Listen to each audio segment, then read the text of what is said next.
Boz. Has spoken. Welcome to the Land of Boz with Jeff Bosley. And welcome to the Land of Boz for a Monday, November 14th, 2022. I'm getting on pattern, and this episode is going to be juicy and entertaining and good, I hope. All right, so let's move forward. Get into it with Today in History. Extra, extra! Read all about it! Life story of Playboy Penny! Extra, extra! All right, so Today in History, November 14th, a Monday to all of us right now. That's good. That's good radio. I apologize. November 14th, 1969, Apollo 12, the second successful manned mission to the moon, is launched. Pete Conrad and Alan Bean became the third and fourth men to walk on the moon. Sadly, who remembers them? It's very interesting how history works. And continuing on, the first U.S. general killed during the Vietnam War by enemy fire. Major General Bruno Arthur Hochmuth is killed when the helicopter he was riding in is gunned down over Hue, Vietnam. Scrolling along. Wow, this is messed up, especially in this. If you think about the timeline, today, November 14th, 1960, New Orleans school integration. And if you know New Orleans, it's not as, to put it simply, as white as some other parts of the world, like, Idaho. So the first day of a court-ordered school integration in New Orleans, 6-year-old Ruby Bridges attends an all-white school in New Orleans, Louisiana. Many whites pulled their children from the school, and all but one teacher refused to teach her. This event was the subject of a Norman Rockwell painting. 1960. That's not that long ago.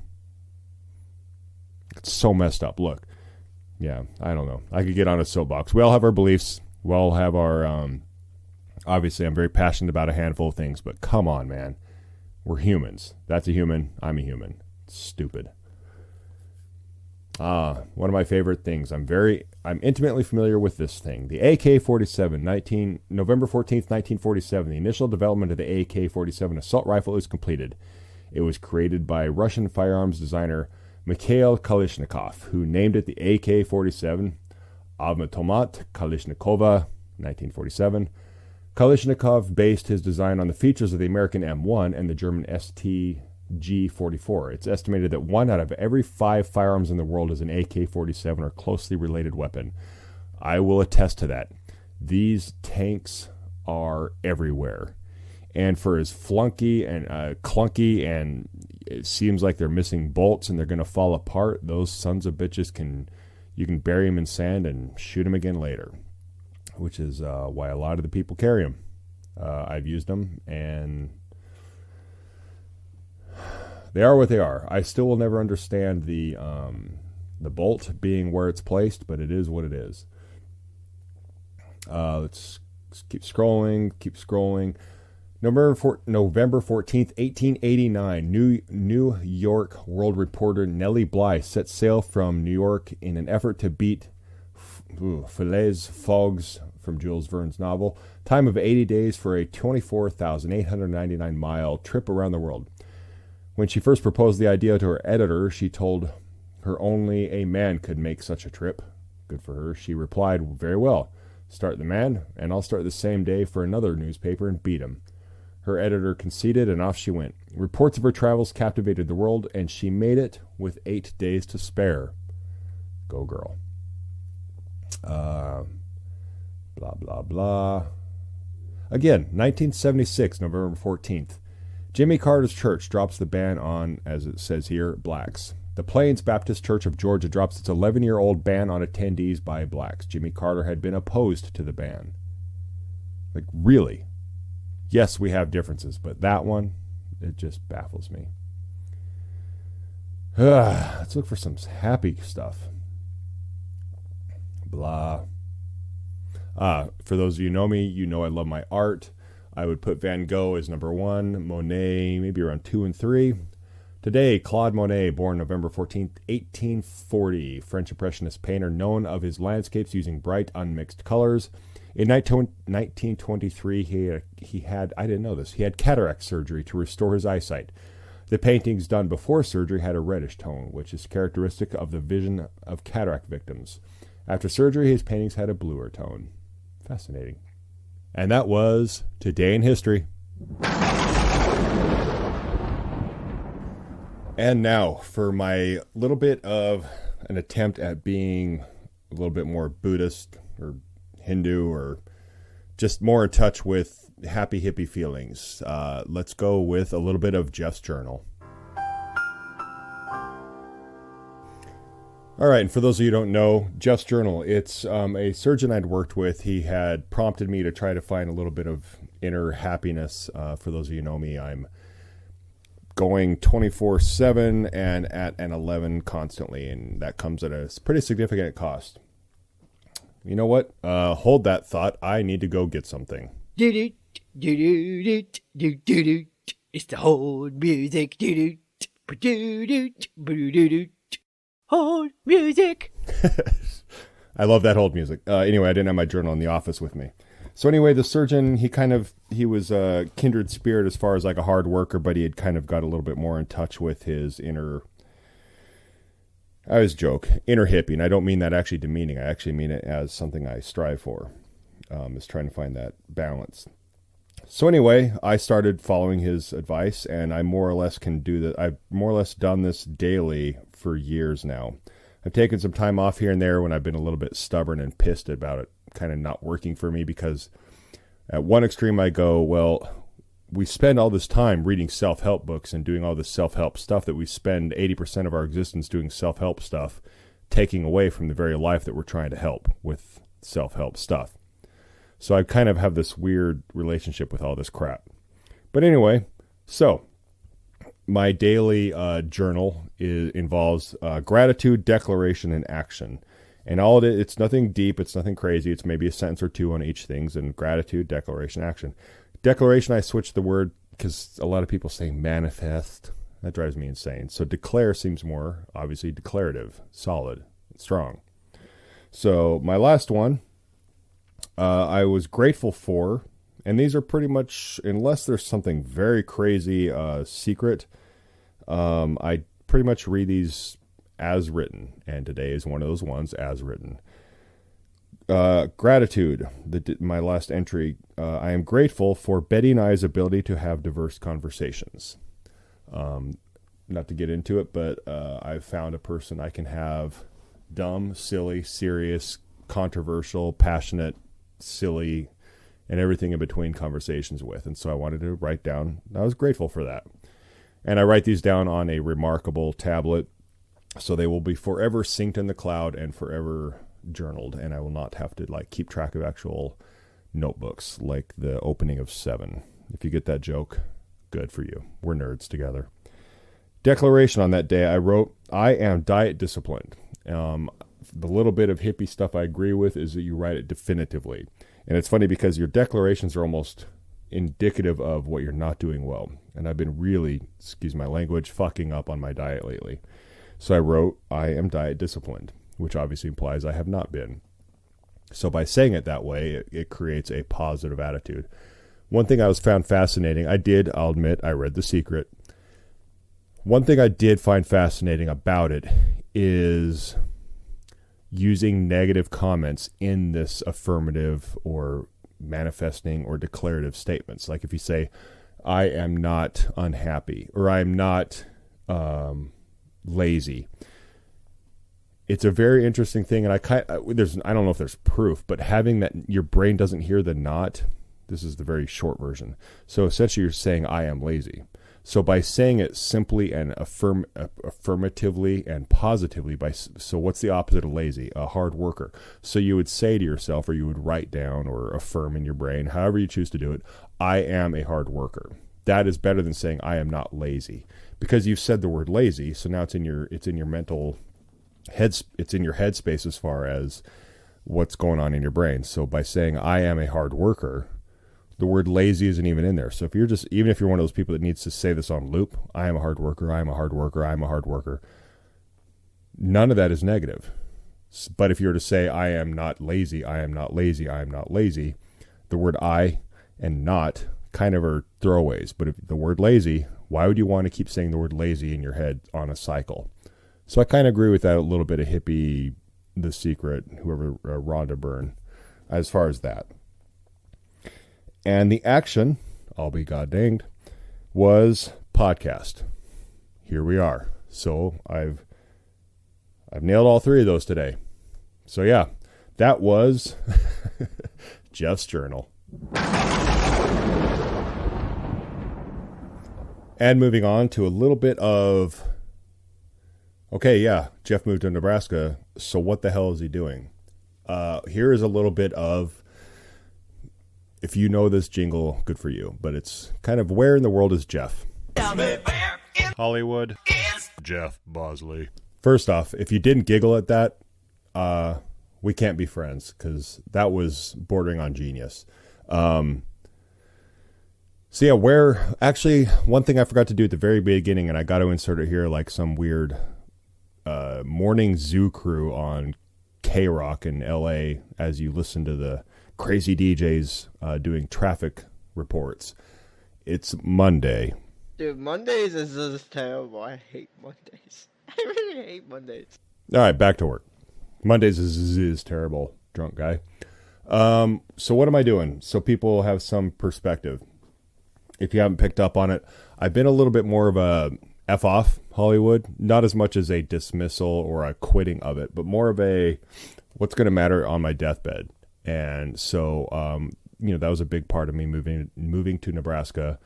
And because of technology, I don't necessarily have to be in Los Angeles. I don't have to be in Atlanta. So I'm finding that, God forbid, balance between happiness and geography.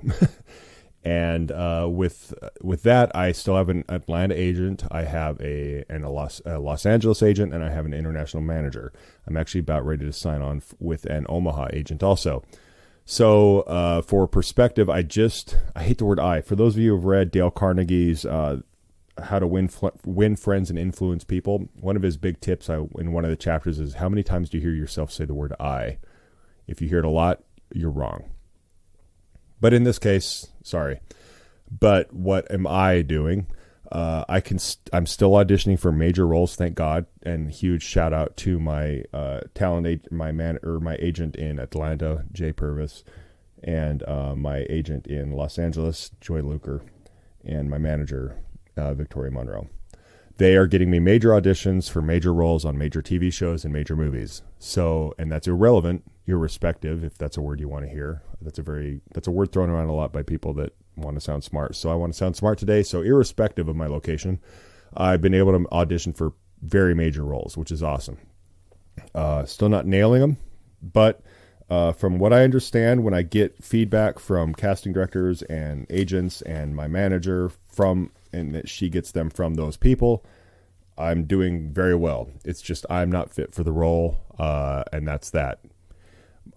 Beyond that, speculating, again, I'm a giant, so to play the weak everyman is just physically inherently difficult, especially as a noob. They're not going to put everybody on apple boxes to make them look taller than me. So I will just take the feedback that I've received, which is that I'm good at what I do. I'm just not right for the role. That's better than saying, hey, you suck and you're not right for the role. So that's what's going on in Hollywood. I did a voiceover or a audiobook without getting into it, because just to be professionally confident or professionally confidential.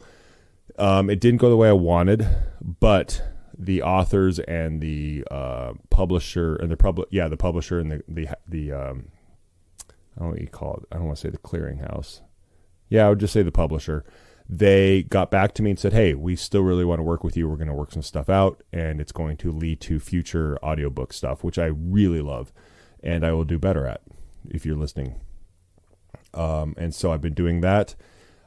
Scott and I's film Noon, our trailer is going to be, it's released actually as of now, and that's going to be huge. It's a beautiful film. I'm so far removed from it as a fan that when I see the trailer or when I've actually watched the yet to be released film, I cry. Like, it is beautiful. Scott wrote an amazing script, And the guy who happens to play Jonas, who happens to be played by an actor named Jeff Bosley, and all the other cast and the crew themselves, obviously, they made this film just heart-wrenchingly beautiful. So I can't wait for everybody to see that. So that's the short version of kind of what I'm still doing. I'm prioritizing my happiness and my health, mental, spiritually, and physically, here in Nebraska with Betty, but I'm still accepting Hollywood because it's still, you know, whether love it or hate it, it's a childhood dream of mine is to make movies. And excuse the language, but it's very impactfully important. I fucking love acting. I love making movies. I love performing. Every school, every indie film, every major film I've done, it's just, I love it. It's just getting the jobs and putting food on the table with those jobs. So finding that balance. But that's the shortish version of what I'm doing in Hollywood. And moving on. I don't really have a name for this segment, but I'm just going to maybe call it, I don't know, paying attention. Yeah, I called her up. She gave me a bunch of crap about me not listening to her enough or something. I don't know. I wasn't really paying attention. And what are we going to cover today on paying attention? This is juicy, I guess. I don't know. Some people wanted to know, and I am tired of dancing around it, and they can go kiss my ass. But I think a pretty objective and subjective at the tail end explanation of what happened at Heroes and Horses.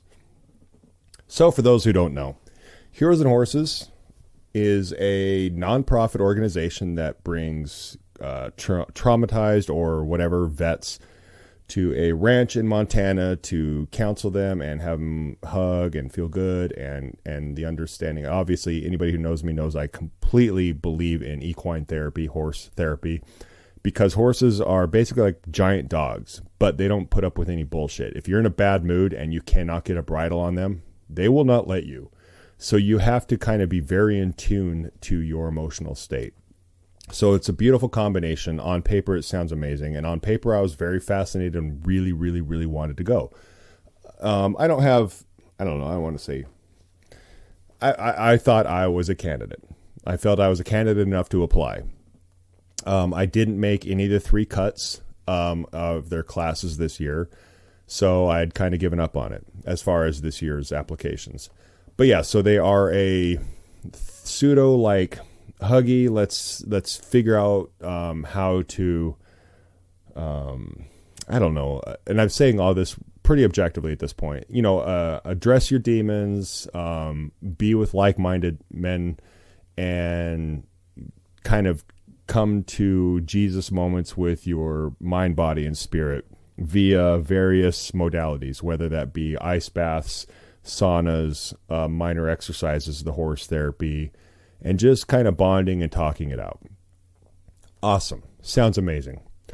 And I will say now, it is that.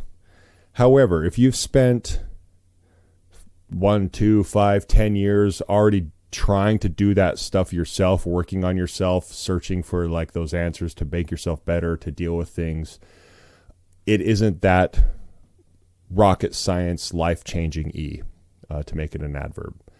If you've never done anything to work on yourself, it's amazing.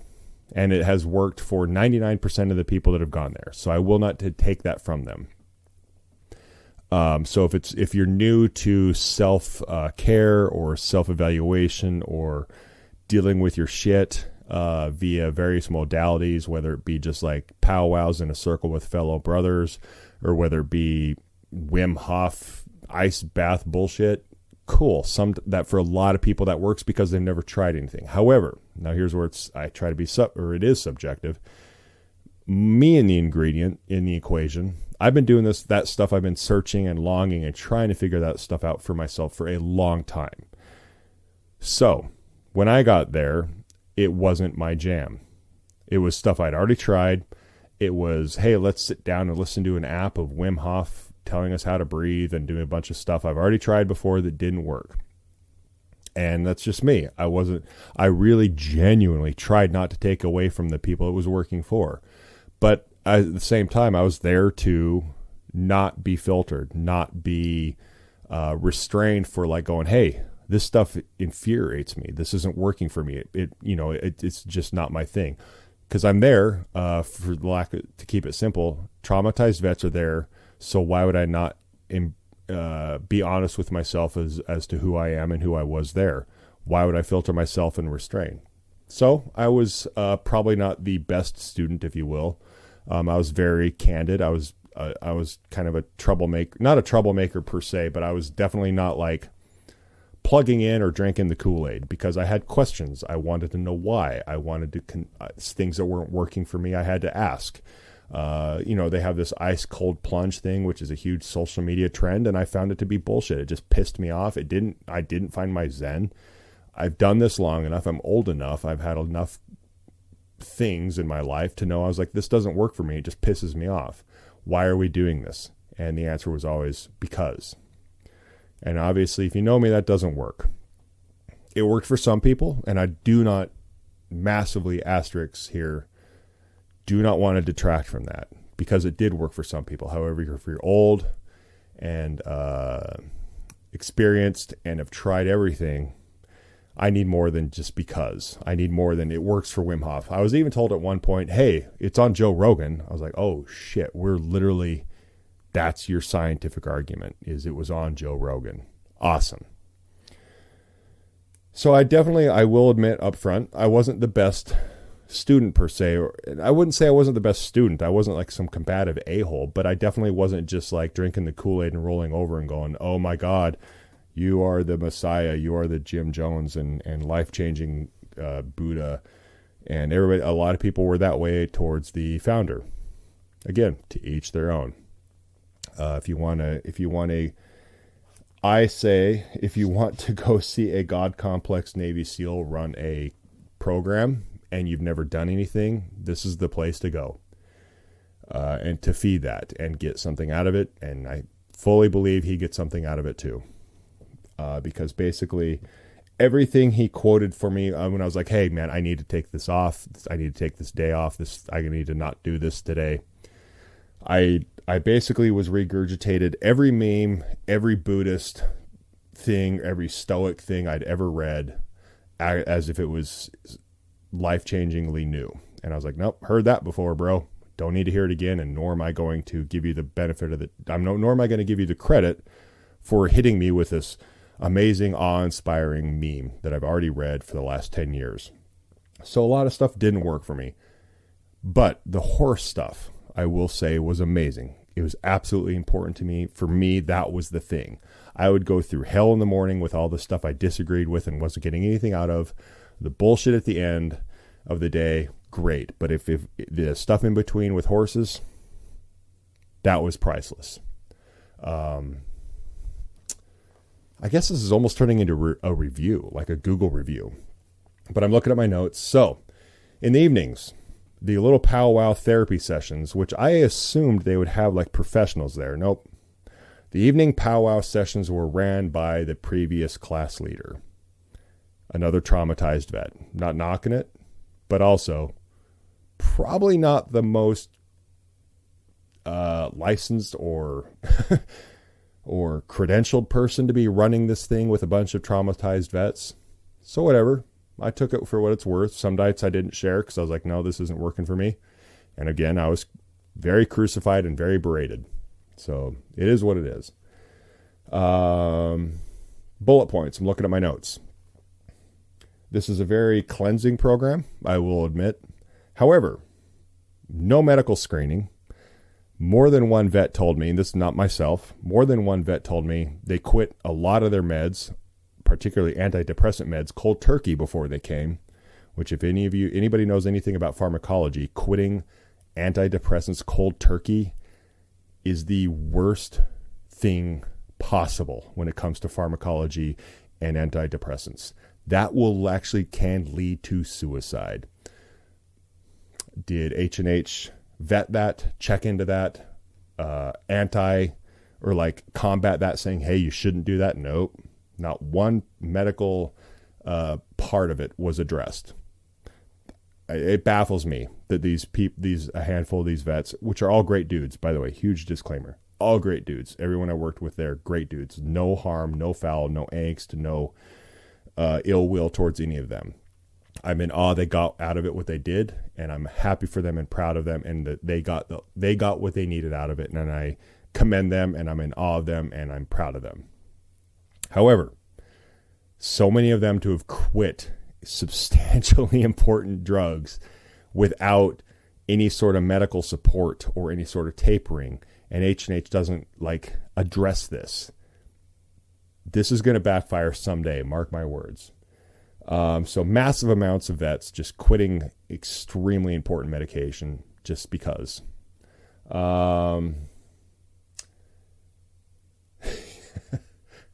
The organization is proud and almost brags about the deaths of horses on this big pilgrimage thing they do at the end of the 4 weeks. It's this huge packing trip, which, don't get me wrong, I've earned my I can live and suck tab with my special forces stuff. I can be miserable, cold, wet, and tired. Great. I didn't need that again. However, this pack trip is definitely a gut check. I left before that. We'll get to that in a minute.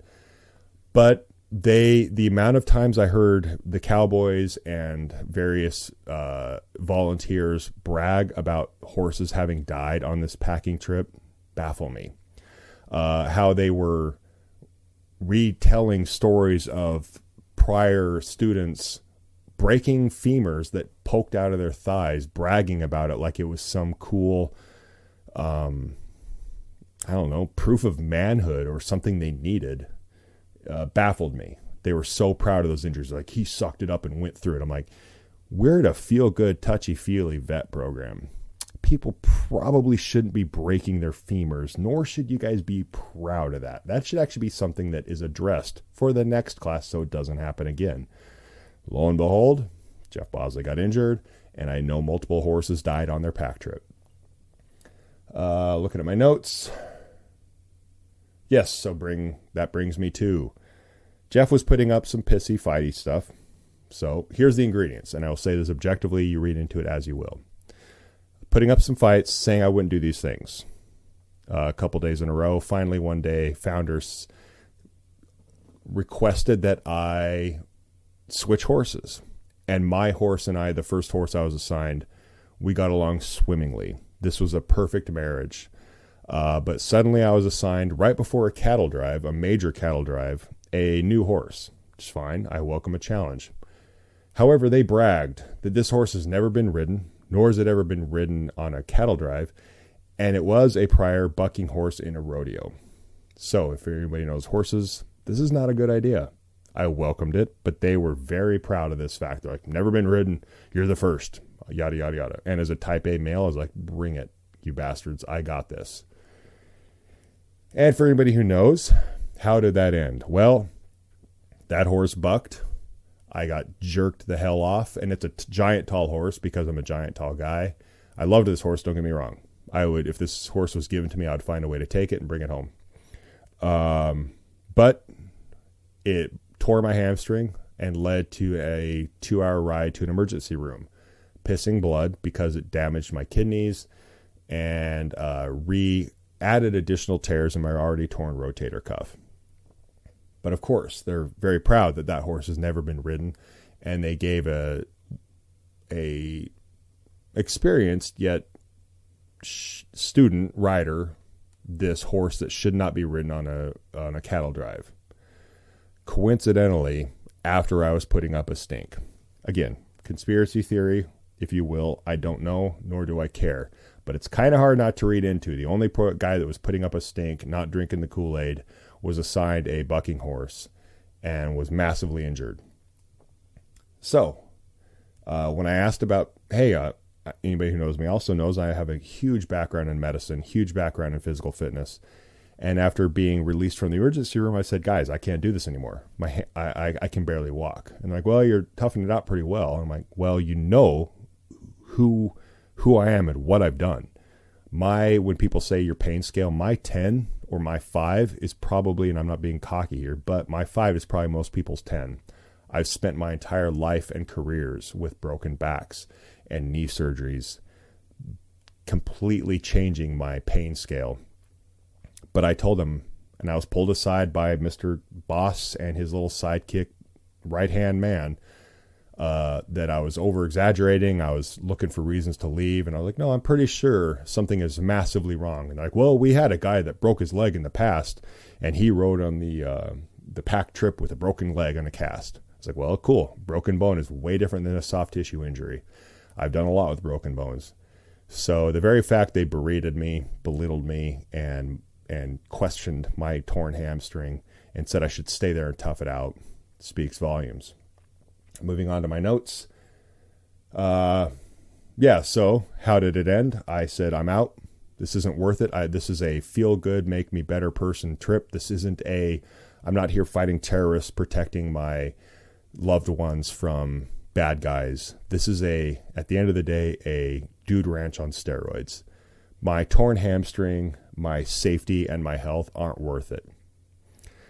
And how did that end? Well, we are about 2 hours away from their main office, and they said they hugged me. Again, for those of you who know also, I say that a lot. Not only actor Jeff, but I was very good at my job. Just for simplicity's sake, for those of you who are special forces, I'm kind of over-exaggerating, but just for the simplicity's sake for civilians out there, I was basically on a spy team, and I'm an actor, and I'm really good at psyops. So I played along and could just suck in as much intel as I wanted from these sons of bitches. And I got it all. They put up a great show that I made them think I was buying, and I was all for, and I was like, oh my God, they care.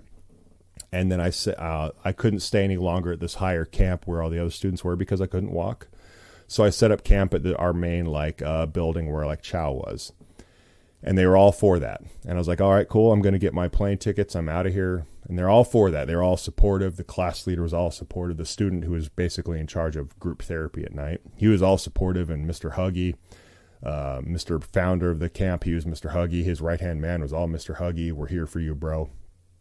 And then about 30 minutes later, suddenly it was more practical, get this, to have a volunteer who was staying at the ranch I want to say maybe 2 hours away from the airport. It was more practical for him to drive me to their office that was near the airport, drop me off for the night, and then come back the next morning and take me to the airport 5 minutes away from their office versus just take me the next day before my flight. Anybody who knows anything about controlling a narrative, any secret squirrel CIA gray man stuff when you really want to control when you're interrogating anybody, or if you want to compare stories, you immediately remove the person who is putting up a stink, i.e. me. So they had me pack my shit, drove me a couple hours to their main office, a couple minutes away from the airport the night before my flight, dumped me off in their parking lot, took off. They said, hey, you can stay in the main office. Great. I went to pull on the doors. All doors are locked. Nobody's in the office, which is not something you don't know.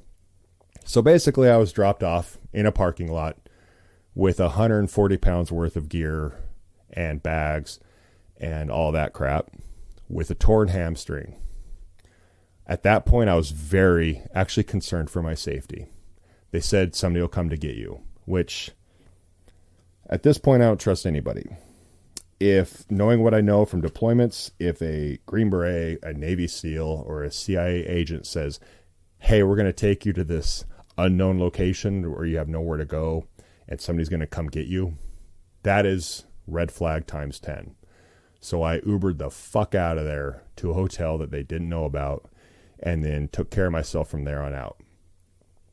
And believe it or not, they've since ghosted me. I texted them. I was still being polite and saying, hey, thank you for your time. Here's the doctor's notes from my X, Y, and Z. I need you guys to know it was a genuine tear and I wasn't just over-exaggerating to get out of camp. No reply.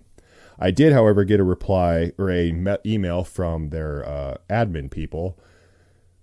Long story short, side note, I broke my back. and I'm 6.5 feet tall with multiple knee surgeries. So when they flew me out there, I said, hey, can we discuss trying to find a way to get me some sort of space, whether it be an exit row or whatever. They threw me into first class. I was like, awesome, great. Fast forward to the day I'm waiting for anybody to reply to me. Nobody answers me. Nobody's answering my texts. Nobody's answering my phone calls.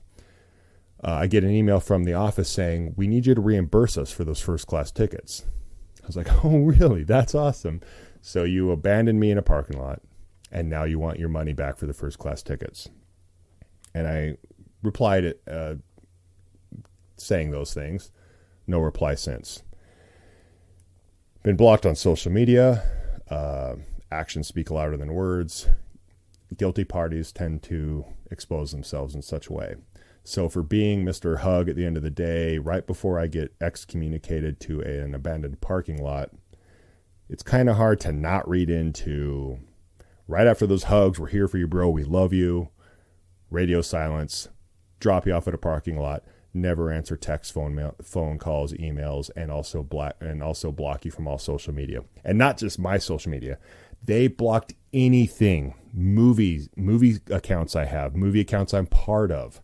Like, they did not mess around. So actions speak louder than words. It's hard not to go, they know they effed up. Fast forward a little bit more. Hospital bills. Those are awesome. And they have no liability. You sign no... I can't get any of the paperwork I asked for to find out, hey, maybe I signed something that says they're in charge or at fault. Maybe I'm not. Maybe they are. They won't give me anything. So I don't know about you, but if anybody rolls their ankle at my house, they can technically sue me and I'm at fault for them rolling their ankle on my property. I got thrown from their horse that was not fit to be a cattle drive horse on their property, on their clock, so to speak. Radio silence, emergency room bills, radiology bills, laboratory bills. TRICARE is obviously fighting me because they're like, well, wait, this is at somebody else's place. We don't want to pay for it. Make them pay for it. And as you know, no answers. So how to sum that up? I am amazed and happy for the people it's worked for 99.9% of the time. And I don't think I'm any better than them or any worse than them. But however, it's hard to not read into the fact the first person that puts up a stink that's older, has had a lot of experience, trials and errors with bettering oneself, asked questions, brought up issues, is also the first person to get, I mean, this is like CIA secret squirrel off them from the planet, keeping them like I couldn't even say bye to everybody. Like I didn't even get to say bye. So they just straight up, that's like, control the narrative 101. They completely separated me from my friends, my teammates. I am just gone. None of them respond to me on other messages, and they're just controlling the narrative. And the founder, it's a quote unquote nonprofit, but I think he gets high six figures with his quote unquote nonprofit. So it all goes back to every veterans organization that's nonprofit. It still sadly goes back to money. And it's really hard not to be jaded that a God complex Navy SEAL runs the program, and the Green Beret that puts up butts heads with him and dares challenge him. Next thing you know, he's coincidentally thrown on a very injurious horse, offed into a parking lot that's abandoned with no transportation while injured, and is never heard from again. So, again, 99.9% of the people that have gone have got something out of it. And I genuinely, I'm not just saying this to be polite, am so ecstatic for them, for the people that needed it, for the people that need more or had questions or it wasn't working for, like me, it will never be that way. Somebody will die at this ranch at some point, I promise you, with the amount of ignorance and things they don't have in place. It's only a matter of time. The amount of medical ignorance as far as just letting people quit massive medicines, people that have massive pre-existing injuries and conditions, that the things they put them through, and the sheer amount of tough it out ignorance. Like I had the two Cowboys there. They played me. I will give them credit. They played me and tapped into my man up, tough up thing. I was like, you little, excuse my language, you little fuck. You're half my age. I've done twice as much as you with my body in my life. Don't tap into this alpha prove yourself man card bull crap. I don't need to prove myself at Heroes and Horses Ranch that I can take a horse across somewhere and watch a horse die and do it with a torn hamstring to prove my worth. That's not why I'm here. I don't need to be tested. So those little Cowboys that did that, yay, good for them. Whatever. So that's what happened at H&H. I have my subjective, giant waste of time, sketchy cult run by a Navy SEAL that's just out to get money, and literally volunteers and prior students treat him like a god, like a cult. Drink my Kool-Aid. Let's go to some planet. If you drink this, you're going to have 9 lives. God, it's just baffling what they do to him. So cool. Great. Objectively, the people that still communicate with me, I watch them. We have a group thread on WhatsApp. I watch them and they did get something out of it, and it's nothing but healthy. They were given whatever they needed, which was motivation or health or diet or just generic motivation that helped them with their life, their habits, their lifestyles, their just everything. So objectively, that stuff is astonishing, and I'm genuinely happy for those guys. Genuinely. But if you don't plug, again, I'm going to give myself the fault where fault lies as far as my responsibility.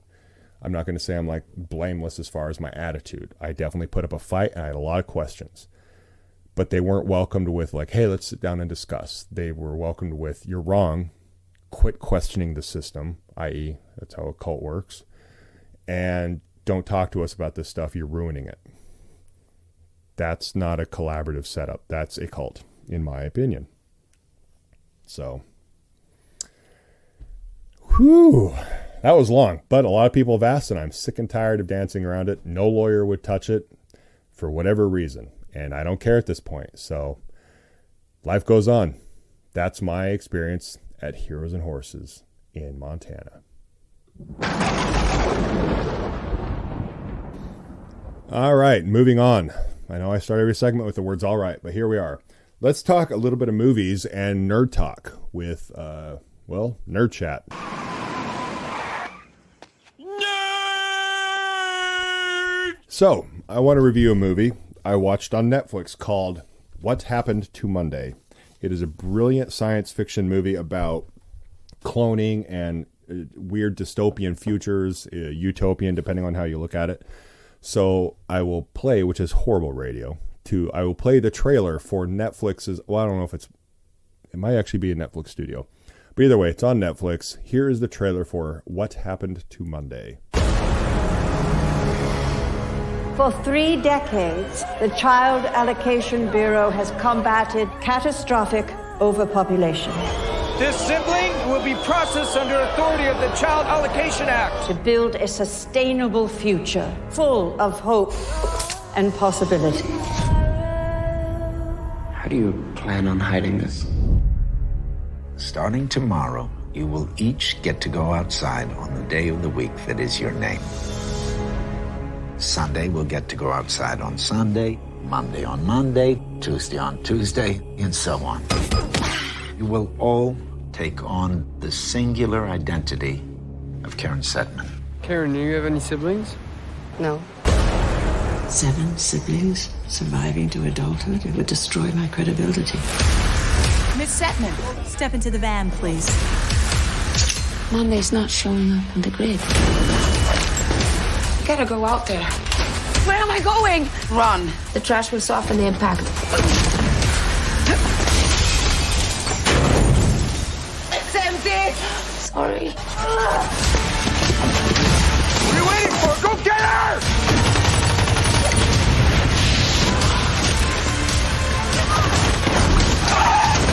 What happens to one of you happens to you all.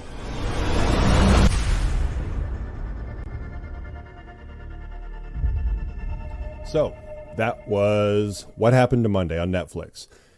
Now, why did I watch it? Well, I'm pretty much out of everything, so I needed something to watch. But my point of watching it, or my point of reviewing it, is twofold. Just to review the movie generically, but also there's a huge, in my opinion, problem in Hollywood when it comes to female-led movies. And I can't take total credit for this observation. A podcaster I listened to, his name's Ralph Garman, he made a comment, I believe it was after the female-led Ghostbusters. I could be completely bastardizing this, but as I remember it, he said something along the lines of, I would be offended or pissed if I was a female where they're like, well, let's just retool this original script and just plug females into it. And it was something along the lines of, how about you write a new script for a female-led cast or lead and let that stand on its own? I was like, I kind of get that. I would be pissed if I'm like, well, it's this, the person, female or a minority, that's not strong enough. So we're just going to plug you into something that did work, and we're just going to let you have secondhand success from that. And I've been fascinated by that since, because yeah, I thought of the female-led Ghostbusters. They're now, I saw something today even where they're going to use a female not G.I. Jane, female Indiana Jones. It's like, hey, how about you just write something original, i.e., this film I'm reviewing, What Happened to Monday, Black Panther, for Minority. Why don't you just write something new and let it stand on its own merit versus just plugging into an already successful franchise, etc. So, again, tall white boy from Idaho. I know what I have and don't have.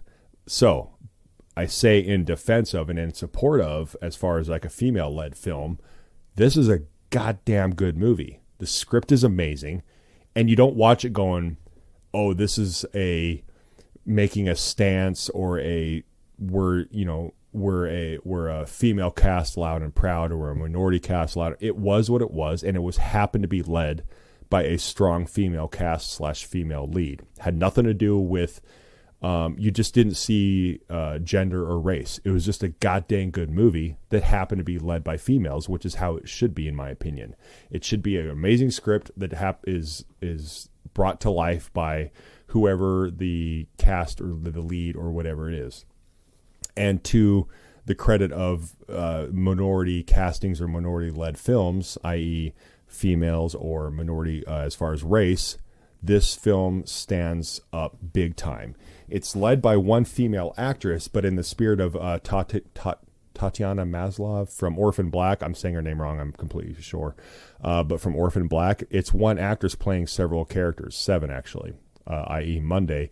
It's a film, as you read or heard in the trailer, it's a film about a group of septuplets, 7 of them, and they're each named after the day of the week. Willem Dafoe is amazing in this. He's so wonderful.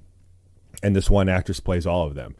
And it is a film that stands on its own, and it's not here is a person of this gender playing this role. It's a film that has this woman playing this role, and she crushes it.